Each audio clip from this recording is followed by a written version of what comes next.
మీ అందరికీ కథ చెప్తా ఛానల్కు స్వాగతం. నా పేరు శారదా ప్రభల. చిన్నప్పుడు మేము కథలు అవి వింటుండేవాళ్ళం కదా. మా అమ్మ వాళ్ళందరూ కథలు అవి చెప్తుండేవారు. అందులో మహారాణి చీనాంబరాలు వేసుకుంది ఇలా చెప్తుండేవాళ్ళు అనమాట. అది విన్నప్పుడు నాకు అనిపించేది, చీనాంబరాలు చీనాంబరాలు ఏంటివి అంటే అవేంటి అన్న స్పెషల్ బట్టలా ఏంటి అవి అంటే, అవును అవి చీనాంబరాలు చాలా గొప్ప వస్త్రాలు అని చెప్పేవాళ్ళు. అంటే నాకు అంతగా అప్పుడు తెలియలేదనమాట. కానీ ఈ కథ విన్నాక నాకు చాలా ఆశ్చర్యం వేసింది. ఓహో, చీనాంబరాలు అంటే ఇవే అని అప్పుడు తెలిసిందరా. మీరు కూడా ఆ కథ ఏంటో తెలుసుకుంటారా? పదండి కథలోకి వెళ్ళిపోదాం.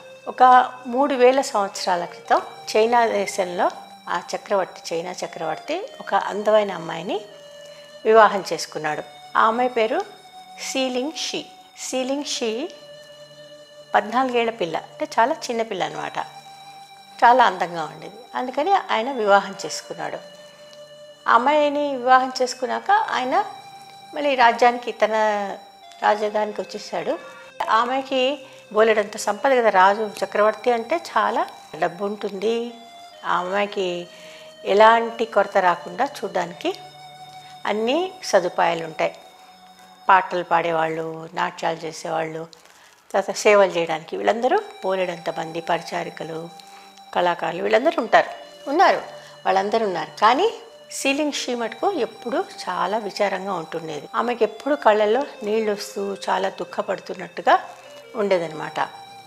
అయితే పరిచారికలు వాళ్ళందరూ ఈవిడ ఎందుకు ఇంత దుఃఖంతో ఉంది అని పాపం ఎన్నో రకాలుగా ఆవిడకి సంతోషం కలిగించడానికి ప్రయత్నం చేసేవాళ్ళు. కానీ ఆమె దుఃఖం తగ్గేది కాదు, అలాగే విచారంగా ఉండేదన్నమాట. అసలు దీనికి కారణం ఏంటి అంటే, ఆమె చాలా దూరంగా ఉంది. తన పుట్టింటి నుంచి చాలా దూరం వచ్చేసింది కదా, చక్రవర్తి దగ్గరికి వచ్చేసింది. కాబట్టి తన తల్లిదండ్రుల్ని, అన్నదమ్ములు, అక్క చెల్లెలు వీళ్ళందరూ ఉంటారు, వాళ్ళని చూడడానికి అవకాశం లేదు. చాలా దూరంలో ఉంది కాబట్టి వెంటనే వెళ్ళలేదు. దానితో ఆమె వయసు కూడా చిన్నది కాబట్టి ఎప్పుడు వాళ్ళ ఇల్లు వదిలి రాలేదు, బయటికి ఎక్కడ రాలేదు. ఇప్పుడే ఇలా వివాహం అయ్యాక వచ్చింది కాబట్టి చాలా బాధగా ఉండేది అమ్మాయికి. అందుకని ఆమె చాలా దుఃఖంగా ఉండేదన్నమాట. ఈ దుఃఖం చూసి రాజుగారు ఏం చేశారంటే, ఒకసారి ఆమె విచారాన్ని పోగొట్టడానికి ఆ మహారాణి, ఆవిడ పట్టప్రాణి అనమాట రాజుకి, చక్రవర్తికి. ఆయన ఆవిడ దగ్గరికి వచ్చాడనమాట. తనతో పాటు 2 మంత్రులను కూడా తీసుకొచ్చాడు. అంటే ఏమన్నా అవసరమైతే ఆవిడ ఉత్సాహంగా ఉండడానికి వాళ్ళు కూడా సలహా ఇస్తారు కదా, దానికోసం వాళ్ళని తీసుకొచ్చాడు. ఆయన వచ్చిన టైంకి ఆవిడ తోటలో ఉందన్నమాట. తోటలో మల్బరీ చెట్లు ఉన్నాయి. మల్బరీ చెట్టు కింద ఆవిడ కూర్చుని ఉందన్నమాట. ఆయన అన్నాడు కదా, మహారాణి మీరు ఏంటి చాలా విచారంగా ఉన్నారు, మీరు ఇలా ఉంటే నాకు చాలా బాధగా ఉంది. మీకు ఏమన్నా కొరతగా ఉంటే చెప్పండి, ఎలాంటి మీకు సదుపాయాలైనా నేను చేయిస్తాను. అంతేగాని మీరు ఇలాగ విచారంగా మటుకు ఉండద్దు, నాకు బాధగా ఉంది అని అన్నాడు అనమాట. అప్పుడు సీలింగ్ షీ అంది కదా, మహారాజా నాకు ఎలాంటి కొరత లేదు, నన్ను అందరూ బాగా చూసుకుంటున్నారు, కానీ నాకే మనసుకి ఎందుకో ఉల్లాసంగా లేదు, సంతోషంగా లేదు అని అందనమాట.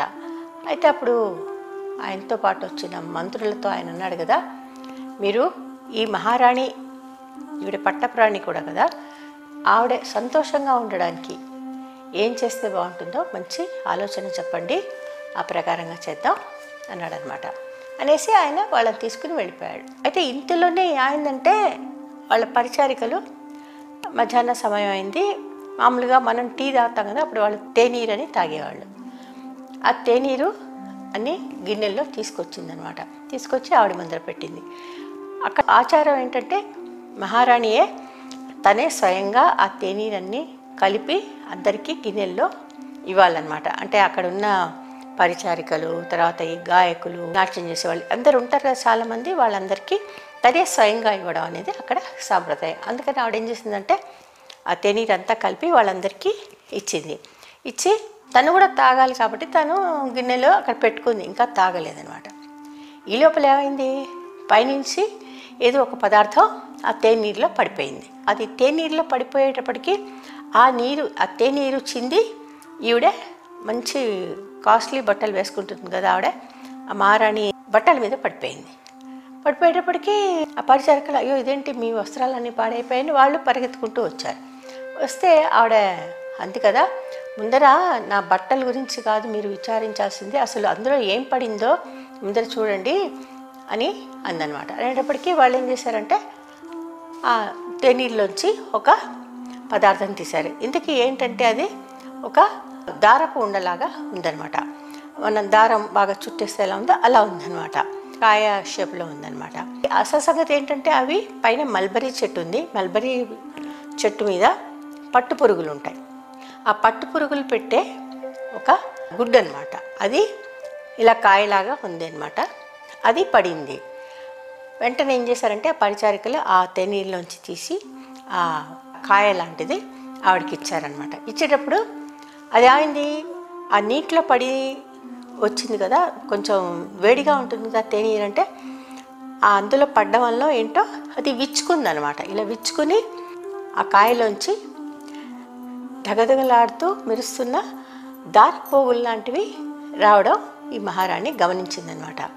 ఇదేంటి ఇలాగా దారాలు బాగా నిగనిగలాడుతూ ఉన్నాయి, ఇవి అన్న దారపోగులా ఏంటి అని ఆవిడే అనుమానం వచ్చింది. అనుమానం వచ్చి ఆవిడకి అనిపించింది, ఈ దారాలతో మనం మగ్గం మీద నేసి వస్త్రాలు నేస్తే అవి చాలా అందంగా ఉంటాయి కదా, అబ్బా ఎంత బాగుంటాయో అలాంటి వస్త్రాలు వేసుకుంటే అని ఆవిడకి ఒక ఆలోచన వచ్చిందనమాట. ఈ ఆలోచన రాగానే ఆవిడకి వెంటనే అనిపించింది, ఈ కాయలో ఉన్న దారపోగులన్నింటినీ తీసి ఒక ఇలా పుల్లకి చుడితే అదొక దారపు కండెలాగా అవుతుంది కదా, దాని తర్వాత మనం నేసుకోవచ్చు, మగ్గం మీద ఎక్కడ పెట్టి నేసుకోవచ్చు అని ఆవిడకి ఆలోచన వచ్చి వెంటనే అంది కదా పరిచారికలతో, మీరు వెంటనే ఈ కాయలోంచి దారపోగులన్నింటినీ ఒక పుల్లకి ఇలాగా దారపు కండెలాగా తయారు చేసేసేయండి, ఆ పోగులన్నీ తీసి అందనమాట. ఒక కాయలోనే బోలెడన్ని దారపోగులు వచ్చాయి.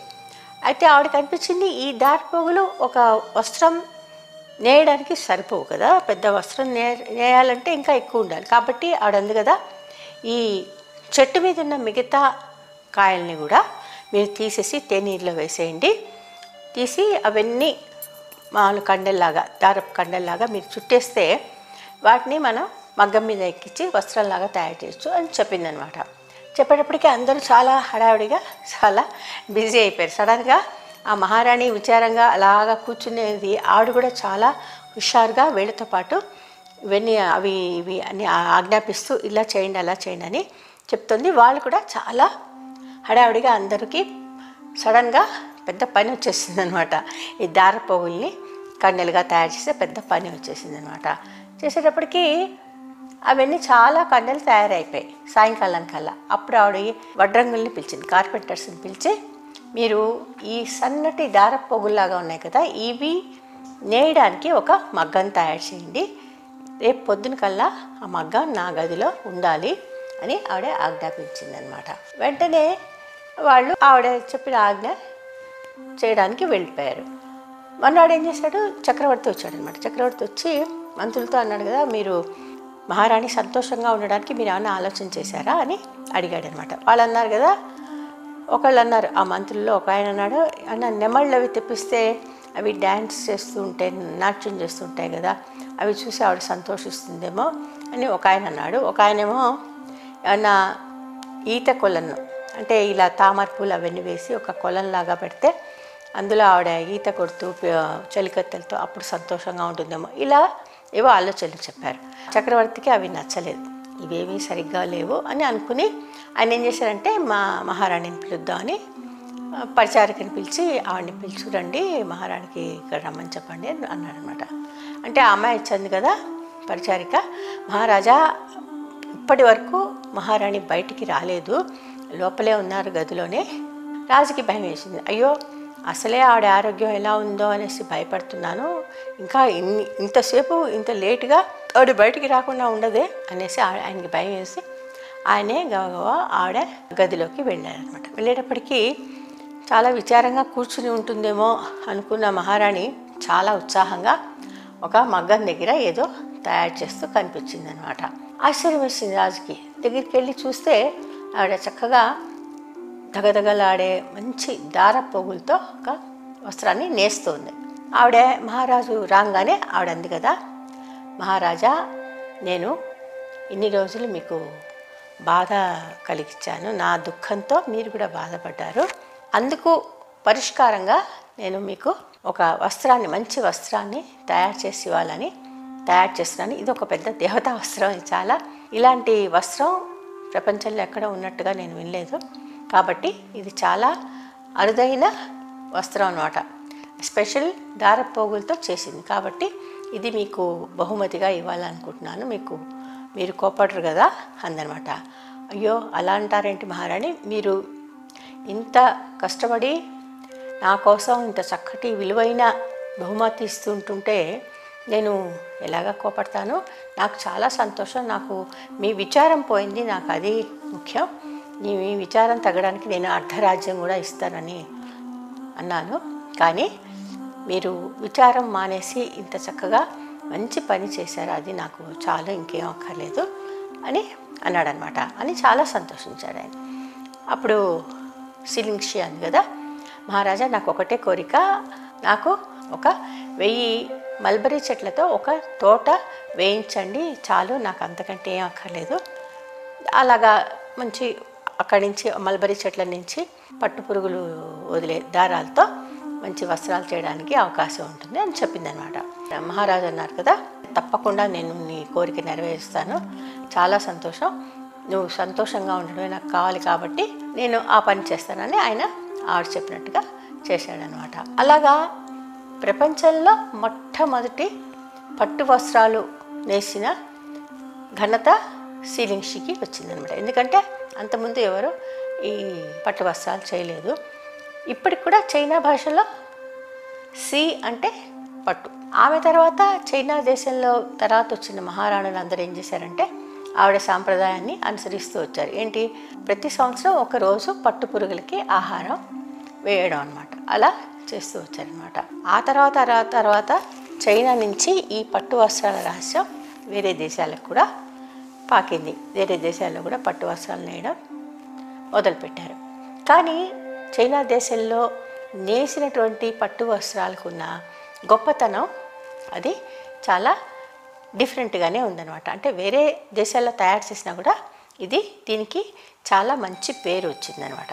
అందుకనే అప్పటి నుంచి మన దేశంలో వాళ్ళు కూడా వాటిని చీనాంబరాలు అంటే చైనా దేశంలో తయారైన వస్త్రాలు అన్నమాట. అంటే అక్కడి నుంచి కొన్ని ఆ వస్త్రాలని ఇక్కడ తీసుకొచ్చి అమ్మేవాళ్ళు అనమాట. ఇక్కడ మహారాణులు వాళ్ళు ఇక్కడ తీసుకునేవాళ్ళు, ధరించేవాళ్ళని చెప్పుకుంటారా.